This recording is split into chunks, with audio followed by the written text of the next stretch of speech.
Ladies and gentlemen, my name's Lawrence Geller. I have the privilege of being the chairman of the International Churchill Society, and I thank you all for coming today and thank the Prime Minister and the President being present. On behalf of the International Churchill Society, we're here to honour His Excellency President Volodymyr Zelensky. But in particular, I'd like to thank the Churchill family, our Society's President Randolph Churchill, Emma Soames, Jenny, Marina and other family members who send their best wishes but couldn't be with us today. And I thank them for their generous and constant support for our organisation and upholding the values that we stand for. I'd also particularly like to thank the Prime Minister and his team for hosting this event at Downing Street today, and above all, for the Prime Minister's unsparing support for the International Churchill Society once again. Finally, I'd like to pay tribute to the Ukrainian ambassador, Vadim Pristeko, whose determined efforts in the UK for the Ukrainian people deserve all of our admiration. We often hear of world-changing events. Lately, they seem to occur all too often. In truth, many events that seem so significant in the moment are all too often consigned to a state of obscurity. So you might ask, how does an event take place as a key moment in history? Although there can be many reasons, above all and fundamentally, it is the propensity to inspire.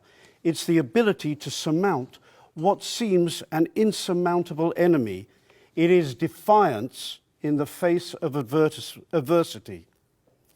The response to the invasion of Ukraine, and indeed Europe, that we see today underscores this notion in a way that has not been seen since Sir Winston Churchill's global leadership over 80 years ago. President Zelensky, much like Churchill, saw clearly, he warned cleanly, he is doing what has to be done. His steadfast attachment to fundamental principles, his indifference to the pressures and expedience of the moment, and his unbending determination is saving his country and helping Europe know what it is and what it must be. He's standing up for freedom and democracy, and that does and must inspire us all.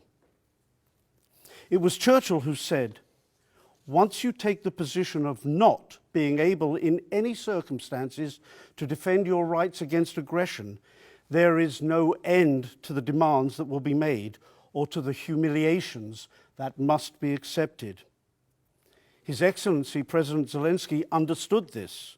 He acted upon it without hesitation, and in the process, he has turned the tides of war in his country's favour. Indeed, once again, democracy is under siege in Europe, and it finds itself under threat of tyranny. And once more, it is under the leadership of an unexpected statesman and hero that this threat is being repelled. President Zelensky has demonstrated, much like Churchill did, that aggression must not be allowed to succeed, and that rights of people to freely choose their own way of life must be upheld. This is the very epitome of democracy that Churchill fought for when he inspired freedom-loving people around the world during those very dark days of World War II. But I'd like to also recognise the important role, indeed critical role, that Britain has played under the leadership of its Prime Minister. Mr. Johnson understood that it was Britain's duty to be strong enough to do all she can do to deter the aggressor, to engage and to win the battle of ideas, as Churchill sought to do and did. It is through President Zelensky's fortitude and Prime Minister Johnson's unwavering support that Ukraine will retain the most precious gift of all, freedom, and freedom that can and will be passed on to future generations of Ukrainians yet to come. But there's no glory in war beyond victory, and the events in Ukraine that are unfolding are a tragedy. And this organisation does not seek to romanticise your struggle, Mr. President. It is our intention, as it has been since its creation in 1966, for the International Churchill Society to honour Sir Winston Churchill and the principles he stood for: freedom, justice, honour, duty, mercy, hope, and always, always courage. Yes, the International Churchill Society was created to memorialise these values in Churchill's name. But, Mr. President, it is you and the Ukrainian people that truly personify these. Mr. President, the wartime hero in whose name we honour you today would recognise the equality of the struggle you face to the one he faced in Britain's darkest hour. Mr. President, this society and our great nation support and salute you. Slava Ukraini. Good job, great.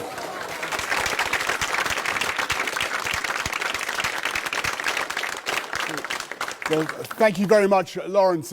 President Zelensky, Your Excellency, Ambassador Vadim, great to see you. Ladies and gentlemen, it's great to see people here today. It was at 4 o'clock in the morning, I can tell you, on the 24th of February 2022, that you called me, Volodymyr, to say that the incredible had actually happened and insanity had broken out, and that Russian tanks were surging across the frontier of a sovereign, independent country in Europe. And cruise missiles were exploding all over Ukraine.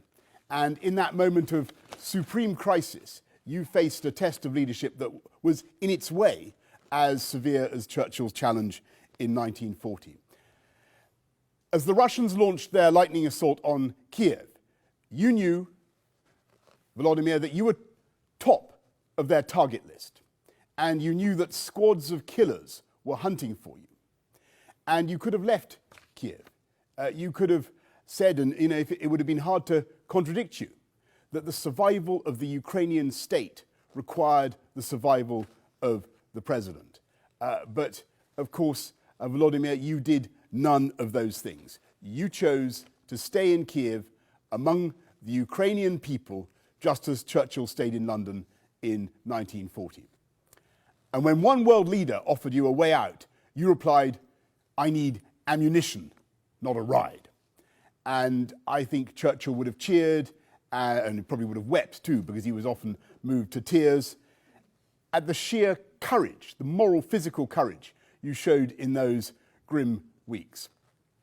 Now, I'd like to think that when Ukraine's tragedy triggered a global outpouring of support, and when dozens of countries came forward to supply your heroic armed forces with weapons, scores of nations imposed sanctions on Russia, almost 3/4 of the entire membership of the United Nations voted to condemn the invasion. I would like to think that that was an inevitable reaction, because never in my lifetime in international affairs has there been a clearer case of right against wrong. But the truth is that it wasn't inevitable. That reaction wasn't inevitable. And the global wave of solidarity for Ukraine was in large measure generated by your own personal articulation of the cause. Your defiance, your dignity, your unfailing good humour has moved millions. And as you stand against barbarism, you've become a symbol of the heroism of the Ukrainian people. You've addressed so many parliaments that I've lost count, and you've brought both sides of the House of Commons to their feet, something that Churchill would surely have envied. And I can imagine his spirit walking with you, silently urging you on, encouraging you through every ordeal, jabbing the way ahead with his walking stick, and perhaps marveling at your own superb contempt for danger, something that I think he himself understood. And like Churchill, you've understood that you're not yourself the lion. The Ukrainian people, of course, are the lion. but you have been called upon to give the roar of freedom against tyranny, of good against evil, of light against darkness. And you have delivered that roar magnificently. That's why it has been such a huge stroke of good fortune that you should have been in office at this time of crisis for Ukraine and the world. And inspired by your leadership, I know not just that Ukraine can win, but that Ukraine will win. And when that day comes, as it will, Ukraine will rise and take its place as a free, sovereign, and independent nation. Thank you, Volodymyr, for everything that you have done. Slava Ukraini and Slava Ukraini and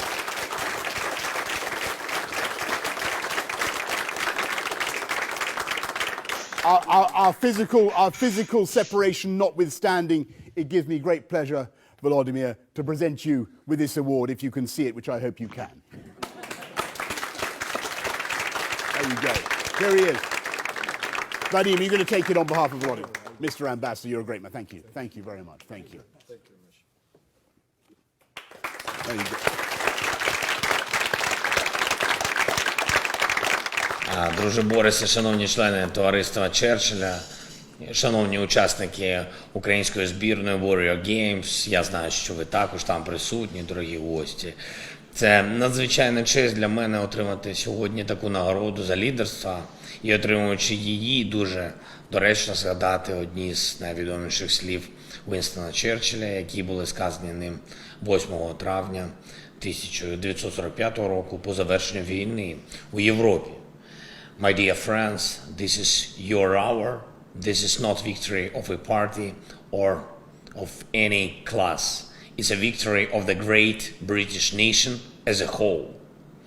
І зараз я можу цілком справедливо сказати, що ця нагорода не тільки для мене і відображає не лише мої зусилля, її не було би без нас всіх, її б не було б без 160 українських воїнів, яким присвоєно звання Герой України за час від 24 лютого. Її не було б без більш ніж 24 тисяч українців і українок, які відзначені нашими державними нагородами за хоробрість в боях проти російської терористичної навали. Ця нагорода була би неможливою, якби увесь український народ не піднявся би для захисту свободи від нападу тиранії, як це зараз сказав Борис, тиранії, яка намагається повернути нас до найгіршого, що відбувалося у 20 столітті і що було б тоді переможно завдяки, зокрема, фактору Черчилля.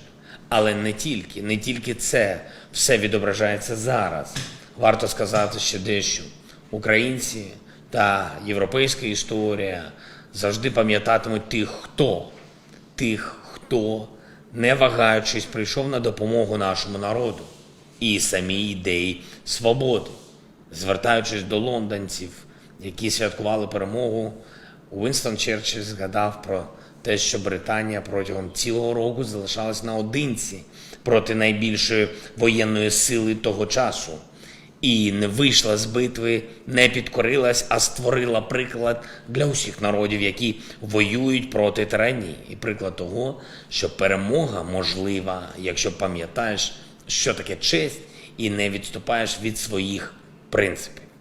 Коли ми будемо святкувати нашу перемогу, а це обов'язково буде, ми зможемо сказати, на щастя, трохи не так, як сказав сер Черчилль. Бо Україна не залишилась наодинці після 24 лютого.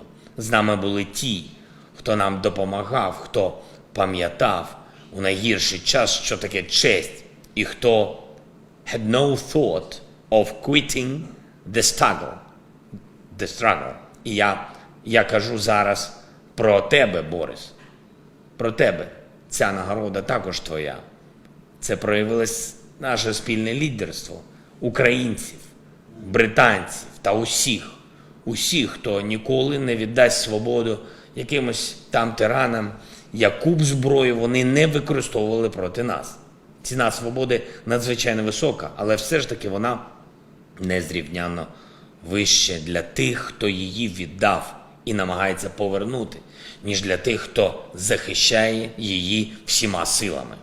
Ми захищаємо, ми боремося, так само, як і у час жахливих випробувань ХХ століття. Так само, як і тоді, зараз фактор особистого лідерства має вирішальне значення. Лідерство на полі бою, лідери в допомозі діючій армії, лідерство в міжнародних відносинах. І хоча ставка в цій війні інша, вона не менш висока, ніж 80 років тому. За що ми боремось зараз? Не просто за землю, хоча і за неї, звісно. Не просто за людські права чи право одного народу, українців, жити незалежно, хоча і за них, звісно.